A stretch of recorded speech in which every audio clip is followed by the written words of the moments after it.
Hello les amis, je vous retrouve pour une nouvelle vidéo sur le football espagnol et la quatrième journée de la Liga saison 2024-2025. Alors dans cette vidéo, je vais revenir sur tous les résultats de cette journée, match par match. On verra également le classement à l'issue de cette journée de la Liga.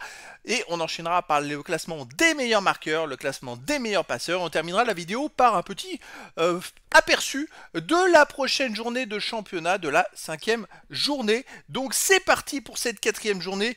Ça a commencé très fort le samedi, donc 31 août, avec Barcelone qui a explosé Valladolid, 7 buts à 0. Barcelone qui était en tête du classement après 3 victoires, 2 buts à 1. Et cette quatrième victoire leur assure en plus d'une quatrième victoire un très bon goal average, donc une belle performance de Barcelone. Il y a aussi l'Atlético de Madrid qui a réalisé une belle performance en l'emportant un but à 0 à l'Athletic Bilbao, et ça leur permet aussi de rester dans le haut du classement. L'Espagnol Barcelone a battu le Rayo Vallecano 2 buts à 1. Mallorca a gagné 1-0 à Leganés. Vous voyez, ils avaient fait un partout contre le Real Madrid. Finalement, Mallorca, c'est une équipe qui est plutôt embêtante et qui réalise un bon début de saison. Et le dernier match de ce samedi 31 août, c'était Valence contre Villarreal qui s'est soldé par un match nul, un but partout. Ensuite, le dimanche 1er septembre, il y a Osasuna qui a battu le Celta Vigo 3 buts à 2 à domicile. Un autre match à domicile, Alaves a battu Las Palmas 2 buts à 0. Et il y a eu Rérone, Séville FC contre Rérone, et Rérone l'a emporté 2 buts à 0 à Séville. Rérone s'est bien réveillé depuis la dernière journée, et ça y est, ils sont repartis comme la saison passée. C'est vrai que là, c'est une belle victoire à Séville. Bon, Séville par contre était dernier du classement, c'est très compliqué pour eux. Il y a eu Retafe contre la Real Sociedad qui s'est terminé par un 0-0, et le dernier match de ce dimanche 1er septembre, c'était le Real Madrid contre le Betis Séville. Le Real Madrid l'a emporté 2 buts à 0 grâce à 2 buts de Kylian Mbappé. Alors ça a été à nouveau compliqué pour ouvrir le score, parce que je crois qu'Mbappé marqué à la 65e le premier but, et puis le deuxième est sur penalty. Voilà, mais le Real a du mal à se créer des occasions de but. Dès qu'il y a une défense très regroupée, en fait, Mbappé, il a besoin d'espace et de jouer avec de la vitesse. Il a besoin de jouer avec un avançant qui est dans la surface et qui monopolise l'attention des défenseurs.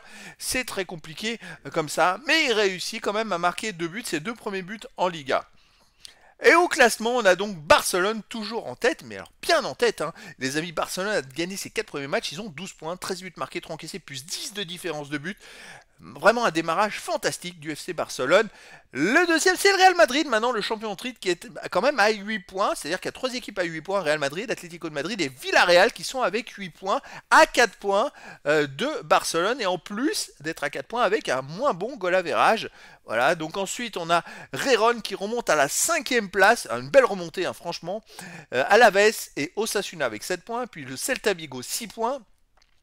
Le Ganes et Mallorca 5 points, Rayo Vallecano, Athletic Bilbao, Real Sociedad Espagnol, Barcelone, Valladolid 4 points, Retafe 16e avec 3 points, Betis Séville et 17e avec 2 points comme Las Palmas et Séville FC, et puis Valence est dernier avec un seul point.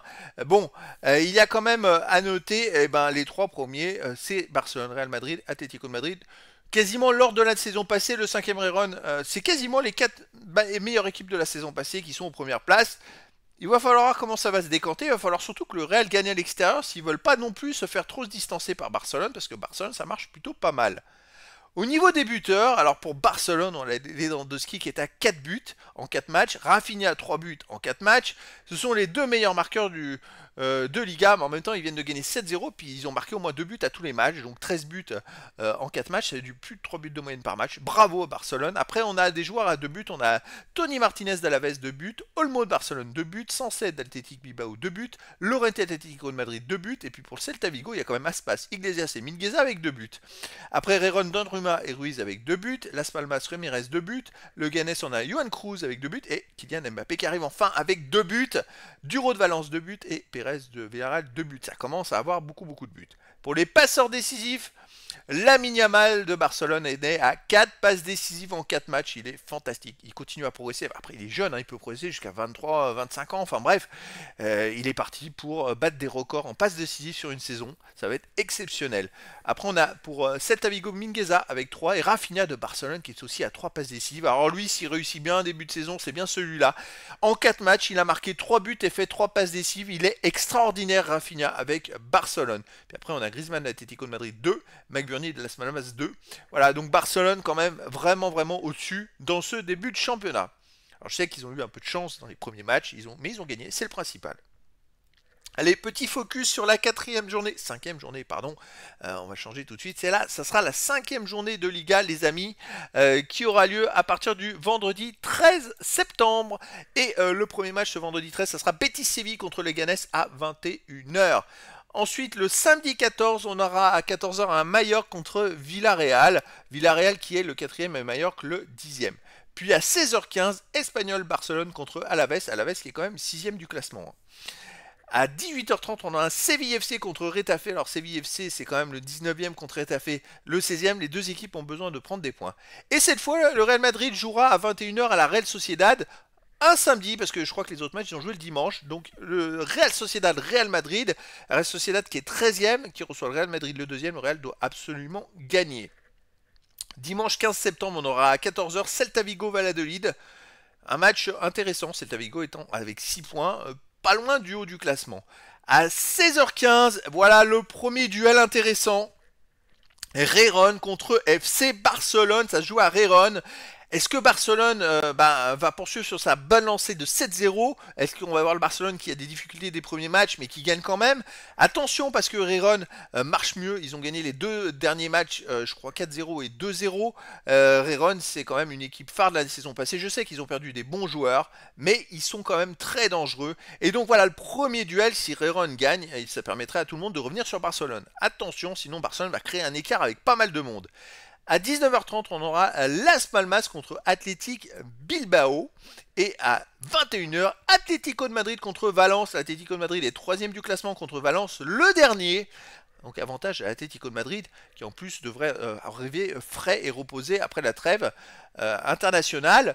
Même s'ils ont pas mal de joueurs qui jouent, il y a quand même pas mal de joueurs qui jouent pas et qui vont pouvoir se reposer et bien préparer ce match. Et le dernier match de cette 5e journée, ce sera le lundi 16 septembre avec à 21h Rayo Vallecano contre Osasuna. Donc voilà des superbes duels à venir. À noter le duel principal les amis dimanche 15 septembre à 16h15 Rayron contre FC Barcelone. Et puis sinon le samedi Real Sociedad Real Madrid à 21h. Je vous ferai des vidéos de présentation des matchs comme je le fais d'habitude avec mes pronostics. Voilà les amis, je vous dis à très bientôt pour une nouvelle vidéo.